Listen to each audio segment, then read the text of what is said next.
Hey guys, it's me, Legally329 here, bringing you a LEGO Lone Ranger review. Today we have set number 79109. This is the Colby City Showdown. It retails for about 50 US dollars. It's an incredible 587 pieces, ages 8 through 14, and here's a front look at your box. Just a quick look at the back of your box. This set includes two instruction manuals. The first one has 60 pages of building, and the second manual has 64 pages of building. First one for our minifigures here is the Lone Ranger himself, and he's a really good looking figure. He comes in pretty much every one of these sets besides the Silver Mine Shootout, so he's really common, but I love the new hat. Love all the printing on him, and his guns are freaking awesome. There's a quick look at him from the back. Our next minifigure here, of course, is Tonto. It comes in pretty much all of these sets besides the smallest one. He looks really great. He's holding the tomahawk. It's a great accessory. I love his hairpiece with the crow raven thing on top of that. It looks absolutely fantastic. He's got some great front twisted printing right there. There's what he looks like from the back. There's a better look at what he looks like without his hairpiece on. He also features back printing and a double-sided face. Next figure is an exclusive one called Dan Reed. I'm assuming he is the sheriff of this little western town because he has that nice silver badge on his torso print right there. He holds the Indiana Jones hat and a nice gun. Great front torso printing and great leg printing. Also got a brand new face which looks really cool. Dan also features slight back printing. Our next figure here is kind of just a general bandit. His name is Frank. He has the Lone Ranger's hat in black, which is really cool. He's got a piece of dynamite there, nice gun, and some really great front torso printing and leg printing. There's a quick look at him from the back.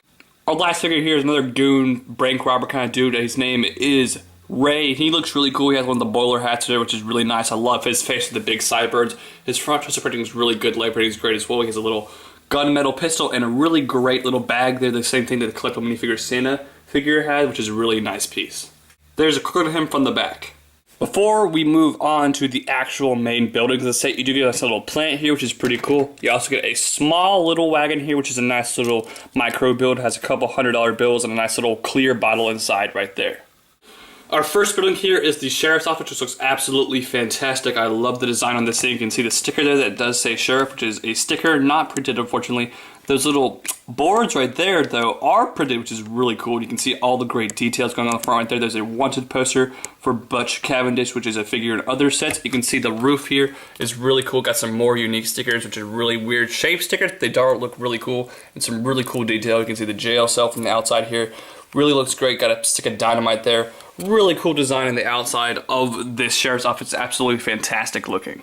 See on the side here, there's some cool details. Got a little barrel down here, and you can also open up these shutters here, which is pretty cool. I'm assuming these shutters are probably blocking out, sandstorm, something, which is a pretty cool little added detail for LEGO to include.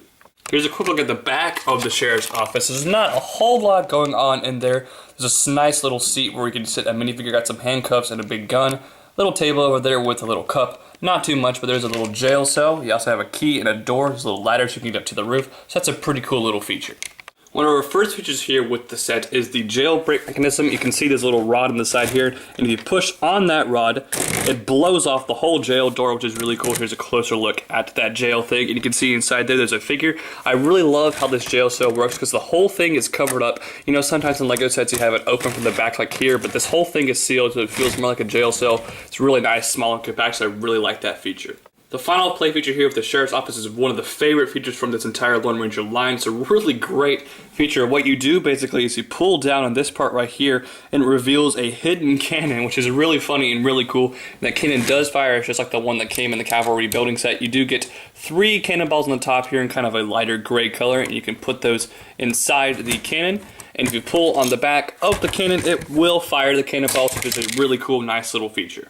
Our second building for this set here is the bank, which I'm assuming is what Frank and Ray are going to be robbing from. It's a pretty cool looking bank. It's not as cool, I think it's a Sheriff's Office, but I do absolutely love the dark green color, and I love you get lots of these gray brick pieces, which looks really cool. And the design of it is really nice.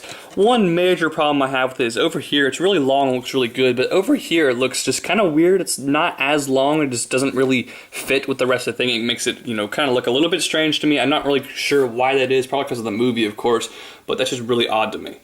More added details, you have a nice little bank sign up there, which is a sticker, and there's no sticker over here, which you can kind of see into the safe. I'm pretty sure banks don't let you see inside their safes, and you can see a bunch of gold bars, which is kind of funny, even though there's no gold bars in this set. You can also open the door up here, which is pretty cool. The inside of the bank is not as great as I would have hoped it would be. It's kind of small. There's not a whole lot of room to fit anybody. You do have a nice little teller's booth over here, which is pretty cool. We have a nice little chandelier here, which wobbles. And this is a flick fire missile, but it's not used in the normal flick missile kind of way. You can basically push on the chandelier and make the flick fire missile thing so it's like the chandelier falls down, which is pretty cool. But just like in the Silvermine set, this whole little thing right here that's holding up the flick missile also activates multiple play features. If you want to push in that flick missile, it will cause the front of the bank to fall off, which is a pretty nice little double play feature. Last thing I'm going to show you here in the bank is, of course, the safe. The safe here is pretty cool. You can see you can turn these things, which is kind of nice. And you can also, of course, open these up to reveal the inside of the safe, which has some silver bars, silver coins, and $100 bills, which is pretty cool. And then the final play feature really with this set is if you push on this little side lever right here, you probably know what's going to happen. It will blow open the wall, which is pretty cool. You can see inside there to, Frank and Ray can steal the money, which is a pretty cool, nice little play feature. Alright guys, so final verdict here on Colby City Showdown. It's a really cool set. Not my favorite Lone Ranger set, but it's a really fun build, and the price is absolutely fantastic. You get some great minifigures and some really cool playability features. I'm going to give this set an 8.9 out of 10. Can't quite get it to 9, but it's still a fantastic set, and I would highly recommend it. So please rate, comment, subscribe, go follow me on Twitter, on Instagram, and like my Facebook page, and I'll see you guys later. Bye.